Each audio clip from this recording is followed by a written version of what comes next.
आवाज सुनी गई है, एक के बाद एक कई धमाकों की आवाज लाहौर में सुनी गई है। जिनने लाहौर नहीं देखा वो जमिया ही नहीं। तो आज आपका भाई किट्टू आपको दिखाता है लाहौर पूरा जो दहल चुका है। और ये इस वक्त की सबसे बड़ी खबर है, पूरा लाहौर धुआं धुआं हो चुका है और होगा इंशाअल्लाह ताला। और जो लाहौर में जन्मे हैं वो आज पूरी रात जागे हैं। इस पर मजीद क्या डिटेल्स हैं जानेंगे अहमद फराज से। अहमद बताइएगा क्या डिटेल्स हैं।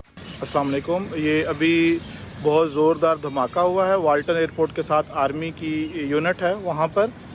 जैसे कोई मिसाइल हिट हुआ है इसी तरह की आवाज़ थी और शदीद जो है वो आवाज़ आई है। पूरे इलाके के अंदर, पूरे एरिया के अंदर जो है लोगों में खौफ व हरास है। अच्छा बात नहीं है।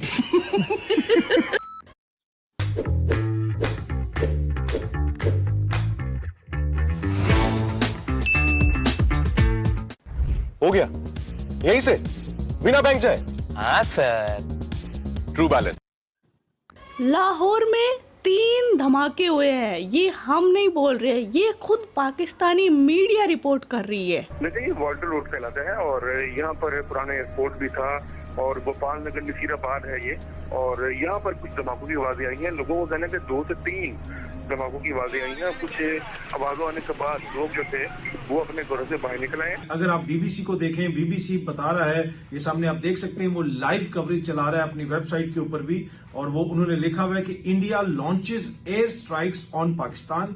और कुछ क्लिप भी हमारे पास आए हैं वो हम चला रहे हैं। ये आप देख सकते हैं गाड़ियां खड़ी हैं, लोग घरों से बाहर निकल आए हैं और रेस्क्यू की फायर फाइटिंग और व्हीकल्स भी इस वक्त मौके पर पहुंच गए हैं। लोगों का ये कहना है कि जैसे बाद तीसरे 3 धमाकों की आवाज आई। हमारी मुकामी पुलिस से भी बात हुई है, मुकामी पुलिस भी जा रही है। मुकामी पुलिस का ये कहना है कि यहाँ पर 1-2 दफा थे लेकिन वहाँ अंदर जाने नहीं दिया जा रहा। कल रात इंडिया ने पाकिस्तान के ऊपर 24 मिसाइल हमले किए और हैरानगी की बात यह है कि तकरीबन सारे मिसाइल अपने टारगेट के ऊपर जाके लगे। इंडिया ने जो टारगेट सेट किया हुआ था, इंडिया ने वो टारगेट अचीव किया। और इससे बढ़ के हैरानगी की बात यह है कि पाकिस्तान का दिफाई निजाम, हमारा डिफेंस सिस्टम एक भी मिसाइल को इंटरसेप्ट नहीं कर सकता, एक भी मिसाइल को हम रोक नहीं सकते। सारे हमले हम रोकने में नाकाम रहे। एग्जैक्ट जो इंडिया ने टारगेट अचीव करना था वो अचीव किया है। वो जो कहते हैं ना कि इंडिया ने घुस के मारना था, इंडिया ने वाकई घुस के मारा और हम उसके मिसाइलों को रोक नहीं सके। ये हकीकत है।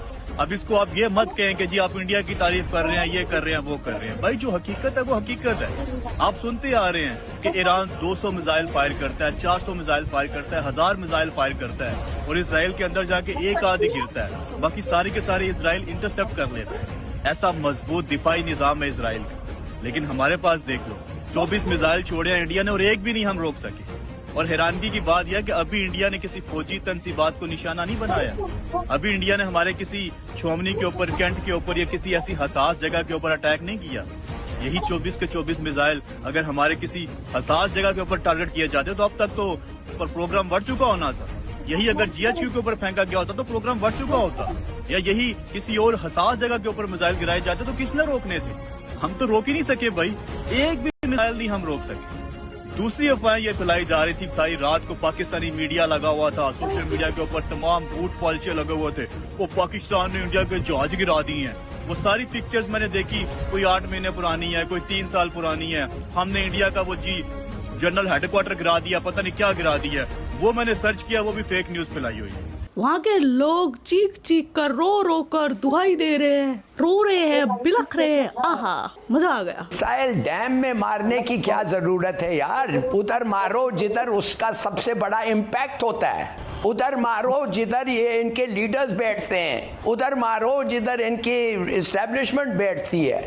डैम को आप कभी भी कर सकते हैं। मैं तो कह रहा हूं डैम को आप मारेंगे तो पानी इधर उधर हो जाएगा, मगर ये तो बचे रहेंगे। कि पाकिस्तान, भारत के अंदर तो टेररिस्ट कैंप है नहीं, तो पाकिस्तान जवाबी कार्रवाई क्या तालाब में मार देगा मिसाइल, रेत के टीले में मार देगा? नहीं, उसको कहीं ना कहीं तो मारना पड़ेगा। इसलिए मैं पाकिस्तान से कह रहा हूं आसिम मुनीर, तो मारो यार, तो मारो, मिलिट्री टारगेट पे मारो, डिव हेडक्वार्टर है, कोर हेडक्वार्टर है, कहीं मारो, हमें भी मौका लगे यार। मैंने पूरी लड़ाई कभी नहीं देखी, पूरी लड़ाई जैसे 71 की हुई थी ना, कारगिल तो एक इलाके की लड़ाई है। थी वो भी बड़ी भयानक, लेकिन वो एक इलाके की लड़ाई थी, मैंने अपनी जिंदगी में कभी नहीं देखा यार। मेरे पैदा होने से पहले 1971 की लड़ाई थी। मैं दोबारा देखना चाहता हूं कि जंग होती कैसे, जरा मुझे भी पता लगे। और जिस हिसाब से पाकिस्तान और लाहौर का कचरा साफ हो रहा है, अब तो आपके किट्टू भाई का रास्ता साफ हो गया। अब मैं बनूंगा लाहौर का सीएम। फिजा खलीफा बोल इंशाअल्लाह इंशाल्लाह इंशाल्लाह माशाअल्लाह सुभान अल्लाह अल्हम्दुलिल्लाह। यो किट्टू भाई। और ये आसिम मुनीर कौन से बिल में छुप गया है यार? अब तो खुद वो हिला हुआ हिलाली भी उसको गाली दे रहा है। जब आपके खिलाफ मोरालिटी और लीगल हर किस्म का वायलेशन हो गया, और क्या चाहते हैं आप? माने आप चाहते हैं जब वो आके, जब उनकी तैयारी पक्का हो जाए, फिर वो आके, आपको पता है वो मारेंगे आपको, आप खुद कह रहे हैं उनकी तैयारी हो रही है, और उन्होंने वो ही किया जो आपने कहा कि तुम करो और हम ये करेंगे, वो कर दिया। आपने क्या किया? क्यों ठहरे हुए हो? तैयार नहीं थे? चलो तैयार नहीं थे, अब तैयार हो। 2 हफ्ते तो हो गए, तैयार हो। कब तैयार हो गए? हमारी इस जनरेशन को भी पता लगे कि जब युद्ध होता है तो कैसे होता है, और जब पाकिस्तान का विभाजन होता है वो विभाजन कैसे होता है। पिछली बार बांग्लादेश बनाया था, इस बार बलूचिस्तान बनाएंगे। पहल क्यों करें? अगर आप 200 टैंक्स देख रहे हैं इकट्ठे हो रहे हैं, अगर आप उनकी डिविजन्स देख रहे हैं इकट्ठे हो रहे हैं, और आपको पता है कि उनकी फौज आपसे ज्यादा है नंबर वाइज, आपको पता है उनकी एयरफोर्स जितने भी इनएफिशिएंट हो नंबर्स वाइज तो ज्यादा है, और उनका नेवी तो है ही बहुत ज्यादा, तो ये है मौका, मारो उनको भाई। ये जो नहीं तो ये शर्म बर्दाश्त नहीं हो सकती, माफ करिए। तो दोस्तों मैं आपको बात बताऊं, पाकिस्तान की एक खासियत है, इनका इंग्लिश का मीडिया हो, इनका उर्दू का मीडिया हो, इनका पंजाबी मीडिया हो, सारे के सारे मक्कार, एक अंग्रेजी में झूठ बोलता है, एक उर्दू में झूठ बोलता है, एक पंजाबी में झूठ बोलता है, और ये एक दूसरे को झूठ बोलते रहते हैं। अपने बच्चों से झूठ बोलते हैं, इनके बच्चे बड़े होते हैं वो अपने बच्चों से झूठ बोलते हैं।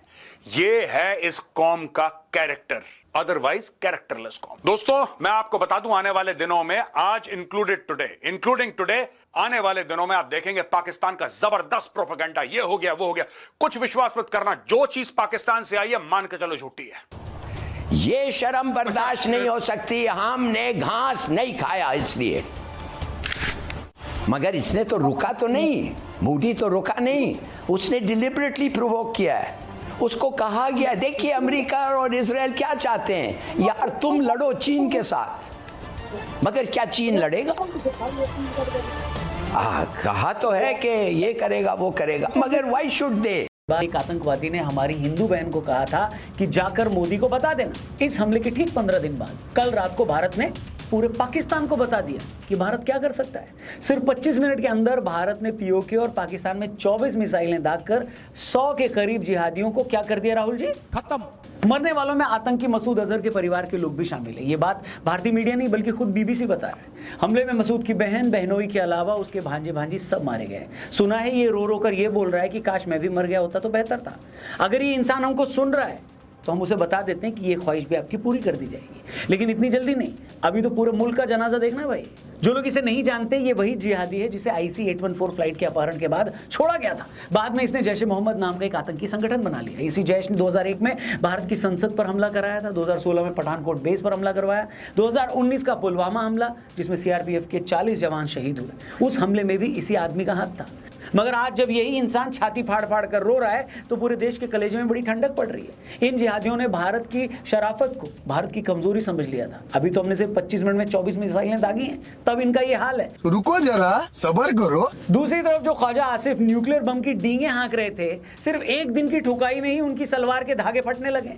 अब बोल रहे हैं कि हिंदुस्तान ऑपरेशन सिंदूर रोक दे तो हम भी जवाबी हमला नहीं करेंगे। मतलब भटूरे की शक्ल वाले आदमी, नाली से बची हुई डबल ब्रेड निकाल कर खाने वाले लोगों, तुम्हारे हाथ में अब भी कुछ बचा नहीं है। चुपचाप बस अपने और अपने मुल्क की ठुकाई तमाशा देखो क्या कर रही है आर्मी। और अभी तो शुक्र है कि हमारी फौज तुम्हारे जैसे जानवर नहीं है। तुमने तो सिर्फ भारत को लहूलुहान करने के लिए उन बेचारे निहत्थे हिंदुओं को मार दिया जो अपनी फैमिली के साथ वहां घूमने गए थे। और हम लोग जवाबी हमला भी अगर कर रहे हैं तो ये देख रहे हैं कि तुम्हारा कोई सिविलियन, कोई आम बंदा ना मर जाए। फर्क देख रहे हो छपरियों? हमने जिन 9 जगहों पर हमला किया है वो सब के सब आतंकियों के अड्डे थे। बहावलपुर में जिस मकर सुबहान अल्लाह पर हमला किया गया वो जैश ए मोहम्मद का अड्डा था। मुरिक्के में जिस मकर तैयबा पर हमला किया गया वो लश्कर का अड्डा था। सियालकोट में जिस महमूना जोया पर टारगेट किया गया वो हिजबुल मुजाहिदीन का ठिकाना था। इसके अलावा बाकी के 6 जगहों पर हमले हुए हैं, सब के सब जल्लादों के घर थे और ये सारे हमले इतने पिन पॉइंट परफेक्ट थे कि जहां हमला किया गया उसके अगल बगल की किसी बिल्डिंग को नुकसान भी नहीं हुआ। ये देख देख कर ही पाक फौज और शहबाज शरीफ के गर्दन से पसीना निकलकर उनके पिछवाड़े वाली गुफा में घुस गया वो पसीना। उन्हें लग रहा है कि अगर भारतीय आर्मी के पास ये ताकत है तो ये लोग तो दिल्ली में बैठकर हमारे बेडरूम में मिसाइल छोड़कर हमें मार सकते हैं। तो जो तस्वीरें पाकिस्तान से आ रही है ना दोस्तों, उसे देखकर आप ये समझ जाएंगे कि कैसे पूरे मुल्क की सलवार गीली हुई पड़ी है। आप देखिए मस्जिद से ऐलान हो रहा है कि घरों को छोड़कर भागिए। लोग अपनी खटारा मोटरसाइकिलें लेकर सड़कों पर भाग रहे थे, तभी वो देखते हैं कि हवा से उड़ती हुई एक मिसाइल आती है और एक बिल्डिंग के परखच्चे उड़ा देती है। ये देखते ही भगदड़ मच जाती है। उन्हें लगता है कि घर में गए तो मारे जाएंगे, बाहर निकले तो मारे जाएंगे। बस इसी तरह का खौफ इस आतंकी मुल्क में हमें पैदा करना था, जब जिहादियों के साथ साथ उनके लिए जो ताली बजाने वाले नपुंसक हैं उनको भी ये लगे कि वो कहीं भी सेफ नहीं है। उन्हें भी समझ में आ जाए कि अगर हम एक हिंदू को मारेंगे तो उसके बदले भारत सरकार पूरे के पूरे पाकिस्तान की लंका लगा देगी। और जैसा कि मैंने कहा कि अभी तो पार्टी शुरू हुई है। अब आपको बताते हैं कि इंडिया ने इतना परफेक्ट हमला किया कैसे।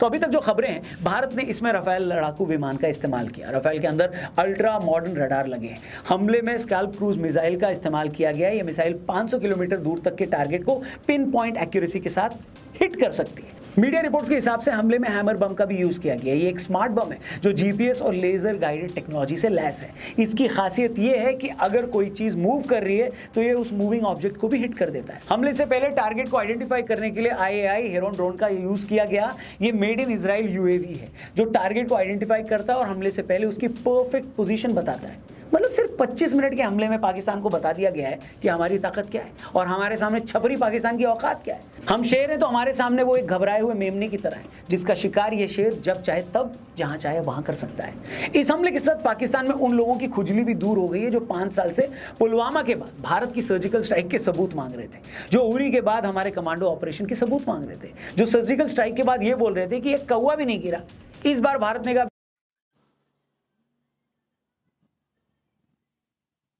हमले में मसूद का भाई मोहम्मद तारिक अनवर, उसकी पत्नी शाजिया, उसके 2 बेटे बेटियां, 4 बहनें, इसके अलावा मोहम्मद इब्राहिम अजहर, अब्दुल रऊफ, ताहिर सैफ और मोहम्मद अमार, सबका एक साथ बोरिया बिस्तरा बंद किया है। ये सब मसूद अजहर के रिश्तेदार थे। मतलब इस इंसान को बड़ा शौक था लाशें गिनने का, लोगों को मुजाहिद बनाने का। अब बैठो घर पर और गिनो, क्योंकि जब तक तुम्हारे जैसा इंसान खुद नहीं रोएगा, अपनों के जाने का दर्द नहीं समझेगा, तब तक तुमको ये कैसे समझ में आएगा कि तुम्हारे जैसे जब बेगुनाह लोगों का कत्ल करते हैं तो उनको और उनके परिवार वालों को कैसा महसूस होता है। और जैसे कि मैंने कहा ना, अभी तो पार्टी शुरू हुई है, आगे आगे देखो क्या होता है। पाकिस्तान के फटे की हालत ये है कि पाकिस्तान ने डर के मारे अपना पूरा एयर स्पेस ही बंद कर दिया है। पंजाब की मुख्यमंत्री और मौलाना मुनीर की गर्लफ्रेंड मरियम शरीफ ने पंजाब में इमरजेंसी लगा दी। हालत देख रहे हो इनकी, सिर्फ 25 मिनट की पिलाई में इन्होंने अपने सबसे इंपॉर्टेंट स्टेट में इमरजेंसी लगा दी, स्कूल बंद कर दिए। सोचो जरा, एक हफ्ता और अगर ये वॉर, ये लड़ाई चलती है, हमले चलते हैं, तो पाकिस्तानी फौज तो हथियार छोड़कर मुजरा करने लगेगी नहीं।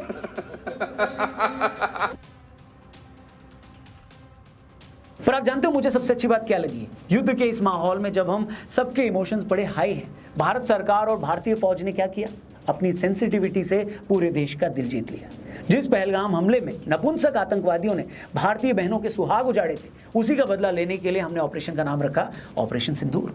मतलब साफ है कि तुमने हमारी माओं का, हमारी बहनों का सिंदूर उजाड़ा है। अब हम ऑपरेशन सिंदूर चलाकर तुम्हारी इस काली करतूत का बदला लेकर रहेंगे। क्या ही शानदार मैसेज दिया है। हमने जब ये नाम सुना तो सुनते ही हम सब इमोशनल हो गए। फिर दूसरा शानदार काम पता है क्या किया? जब 10:30 बजे इस हमले पर सरकार ने ब्रीफिंग देनी थी, तो ब्रीफिंग देने के समय देश की 2 बेटियां सामने आई, जिनमें एक थी इंडियन एयरफोर्स की विंग कमांडर व्योमिका सिंह और दूसरी तरफ इंडियन आर्मी से कर्नल सोफिया कुरैशी। मतलब तुमने हमारी बेटियों को दुख पहुंचाया था, तो लो, हमारी बेटियां ही अब तुमसे बदले की कहानी सुनाएंगी।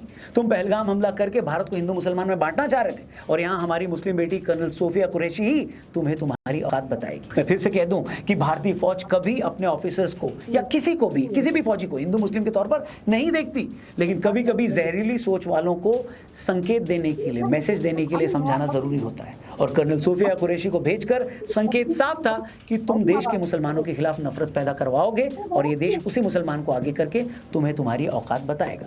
ये बताएगा कि हमारे लिए सब बराबर है। तो ये जो मैसेजिंग थी ना, इसने सच में पूरे देश का दिल छू लिया। आपको कैसा लगा कमेंट करके जरूर बताइएगा। एंड में मैं बस न्यूज चैनल से अपील करूंगा कि भाई लोगों, सिर्फ दिन के हमारे एक्शन। रवीश कुमार, आपने गोदी चैनलों पर भारत की कार्रवाई के कवरेज को देख ही लिया होगा।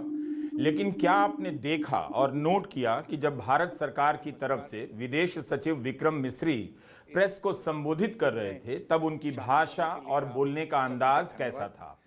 किसी तरह की नाटकीयता नहीं थी, ना आक्रोश का प्रदर्शन था। एक परिपक्व देश को जिस तरह से अपनी बात रखनी चाहिए उसी तरह से वे रख रहे थे। ठीक उसी समय न्यूज एंकरों की भाषा में उन्माद नजर आ रहा था, अति नाटकीयता और आक्रोश का प्रदर्शन हो रहा था। भारत ने अपनी कार्रवाई से साबित कर दिया कि वह आतंकी कार्रवाई का हर बार जवाब देगा, नतीजों की चिंता नहीं करेगा, दुनिया के दबाव में भी नहीं आएगा।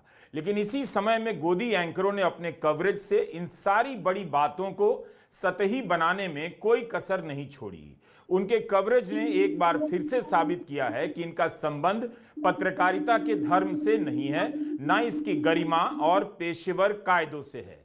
हाल के वर्षों में कई बार गोदी मीडिया और सरकार की भाषा में समानता देखने को मिली है, लेकिन आज की प्रेस कॉन्फ्रेंस में दोनों की भाषाई दूरी साफ नजर आई।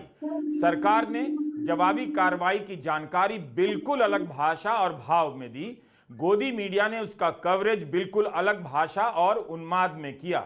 आपने गोदी एंकरों के ताव को देखा होगा। दो सवाल पूछने में जिनके पसीने छूट जाते हैं वो सब आज वीर रस में कवरेज कर रहे थे, लेकिन भारत की तरफ से विदेश सचिव शांत भाव से देश को जानकारी दे रहे थे। राहत की बात है कि अफसरों की जुबान अभी भी एंकरों की जुबान से थोड़ी अलग है और इस बार तो बहुत अलग नजर आई। आज सुबह जैसा कि आपको ज्ञात होगा, भारत ने इस तरह के सीमा पार हमलों का जवाब देने और उन्हें रोकने तथा उनका प्रतिरोध करने के अपने अधिकार का प्रयोग किया है।